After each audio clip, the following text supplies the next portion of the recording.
Oo, malabing tag-ulan. Sana sakto nga matapos yung bahay bago yung grabing bagyo. Yun, medyo lalakyan natin ng konti kasi yun nga, marami po sila.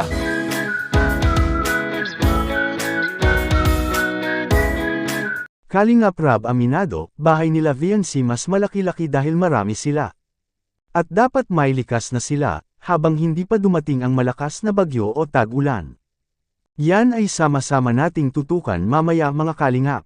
At kung nagustuhan nyo po ang ganitong klaseng reaction video, paki-like at subscribe naman po para lagi kayong updated sa susunod kong mga uploads.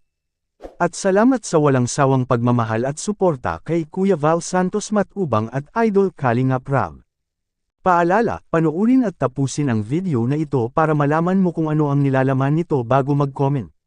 Bago tayo pumunta sa ating main topic, atin munang pakinggan si Idol Eds, habang nag-uusap sila ni VNC, tungkol sa kanilang mga plano, bakit nagmamadali si Idol Eds. Ay dapat pag-isipan ng mabuti kung talagang papasok na sa relasyon, sabi naman ni Idol Eds, matagal na po niya itong pinag-isipan, hindi naman siya tulad ng ibang kalalakihan mga kalingap, na puro salita lamang, wala sa gawa, makikita natin sa video mga kalingap.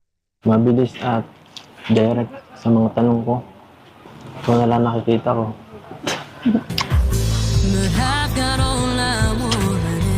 Ikaw na lang. Sino nagsabi sasaktan? Kaya nga po pag-isipan niyo po mabuti yung mga sinasabi niyo.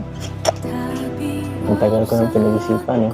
Ngayon balik tayo sa topic, aminado si Idol Rab mga kalingap, na dapat malaki-laki kunti ang bahay nila VNC mga kalingap, dahil marami po sila.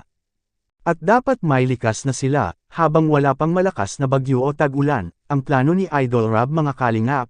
Pagkatapos kay Supermac kay VNC na naman ang susunod na pababahayan mga kalingap, at wala namang problema sa lote mga kalingap, dahil nabili na ito at nagpapasalamat si VNC mga kalingap sa lahat ng tumulong lalo na sa mga sponsors at kay Mamping Provido ang siyang malaking naiambag sa lote para mabili ito agad. At Nay, gusto lang po namin sabihin sa'yo na nabili na po namin yung lupa. At after po nung kay Supermac, babahan nyo naman po yung gagawin. Makakaalis na po kami ng malapit. Sakto po at malapit na po at tag-ulan. Oo, malabing tag-ulan. Sana sakto nga matapos yung bahay bago yung grabing bagyo. Yun, medyo lalakyan natin ng konti kasi yun nga, marami po sila. So, Hanggang dito lang po muna ang ating Kalingap Kuya Ers latest update ngayong araw mga Kalingap. Sana'y suportahan po natin ang mga vlog ni Idol Rab, dahil dito kinukuha ang mga gastusin.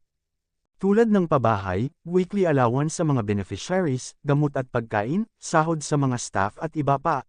At kung nagustuhan niyo po ang ganitong klaseng reaction video, paki-like at subscribe at i-on ang notification bell para lagi kayong updated sa susunod kong mga uploads. Hanggang sa muli nating pag-reaction mga kalingap, ingat kayo palagi, to God be all the glory.